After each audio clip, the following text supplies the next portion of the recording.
नमस्कार दोस्तों, welcome back to my channel high classes. दोस्तों आज हम देखने वाले हैं क्लास 10 हिंदी का सब्जेक्टिव का, ठीक है, इम्पॉर्टेंट क्वेश्चन 2024 बोर्ड एग्जाम के लिए मोस्ट इम्पॉर्टेंट होने वाला है। ठीक है, चलिए हम लोग स्टार्ट करते हैं बिना समय गंवाए हुए। चलिए पहला क्वेश्चन देखिएगा, गोपियों द्वारा उद्धव को भाग्यवान कहने में क्या व्यंग्य निहित है। ठीक है, इसका आंसर देखिएगा, गोपियों द्वारा उद्धव को भाग्यवान कहने में यह व्यंग्य निहित है कि गोपियां उद्धव को सिर्फ दिखावे में प्रशंसा कर रही है, किंतु वास्तव में वे कहना चाह रही है कि तुम बड़े अभागे हो कि कृष्ण के पास रहकर भी प्रेम का अनुभव नहीं कर सके, ना किसी के हो सके, ना किसी को अपना बना सके। तुमने प्रेम का आनंद जाना ही नहीं। ठीक है, यह तुम्हारा दुर्भाग्य है। नेक्स्ट क्वेश्चन देखिएगा, उद्धव के व्यवहार की तुलना किस किस से की गई है। ठीक है, इसका आंसर देखिए, उद्धव के व्यवहार की तुलना दो वस्तुओं से की गई है। पहला, कमल के पत्ते से जो पानी में रहकर भी गीला नहीं होता है। ठीक है, और सेकंड किया गया है तेल में डूबी गगरी से जो तेल के कारण पानी से गीली नहीं होती। ठीक है, इन्हीं दो वस्तुओं से तुलना की गई है।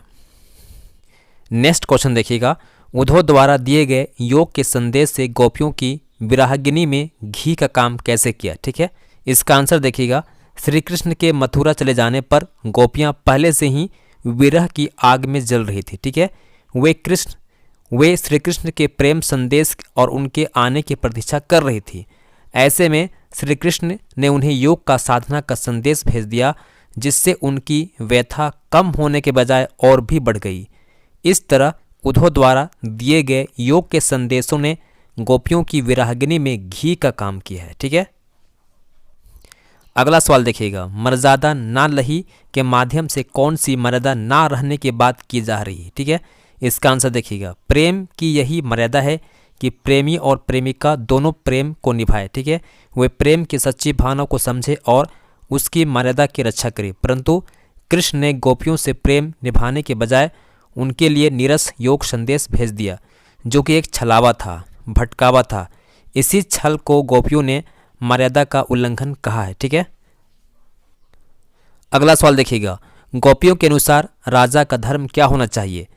इसका आंसर देखिएगा, गोपियों के अनुसार राजा का धर्म यह होना चाहिए कि वह प्रजा को अन्याय से बचाए, उन्हें सताए जाने से रोके, प्रजा को किसी प्रकार कष्ट नहीं होना चाहिए। ठीक है, नेक्स्ट क्वेश्चन देखिएगा, कृष्ण के प्रति अपने अनन्य प्रेम को गोपियों ने किस प्रकार अभिव्यक्त किया है। ठीक है, इसका आंसर देखिएगा, गोपियों ने कृष्ण के प्रति अपनी अनन्य भक्ति की अभिव्यक्ति निम्नलिखित रूपों में करती है। ठीक है, इसका आंसर आपको पॉइंट में देना है। ठीक है, वे अपनी स्थिति गुड़ से चिपटी चींटियों जैसी पाती है, जो किसी भी दशा में कृष्ण प्रेम से दूर नहीं रह सकती। ठीक है, सेकेंड पॉइंट लिखिएगा, वे श्री कृष्ण को हारिल की लकड़ी के समान मानती है। ठीक है, थर्ड पॉइंट दीजिएगा, वे श्री कृष्ण के प्रति मन, कर्म और वचन से समर्पित है। चौथा पॉइंट लिखिएगा, वे सोते जागते दिन रात कृष्ण का जाप करती है। और पांचवा पॉइंट लिखिएगा, उन्हें कृष्ण प्रेम के आगे योग संदेश कड़वी कड़वी जैसी लगती है। ठीक है, नेक्स्ट क्वेश्चन देखिएगा, परशुराम को अपने फरसे पर इतना घमंड क्यों था। ठीक है, इसका आंसर कीजिएगा, परशुराम को अपने फरसे पर इतना घमंड इसलिए था क्योंकि इसी फरसे के बल पर उन्होंने सहस्त्रबाहु को हराया था। उनका फारसा अत्यंत भयानक और कठोर है। ठीक है, आगे लिखिएगा, यह फरसा गर्भ में पल रहे बच्चों को भी वध कर डालता है।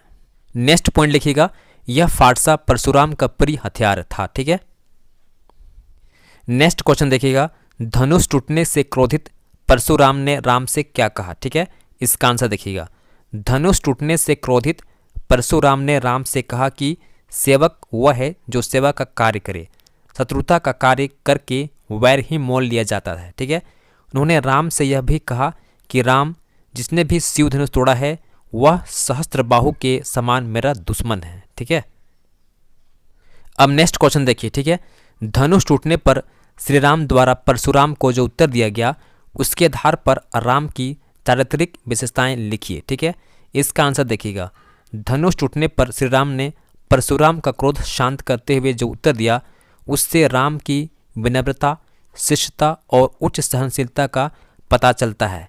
उनका परशुराम से यह कहना कि धनुष तोड़ने वाला आपका कोई दास ही हो सकता है। ठीक है, इस कथन में उनकी विनम्रता की प्रकाष्ठा झलकती है। ठीक है।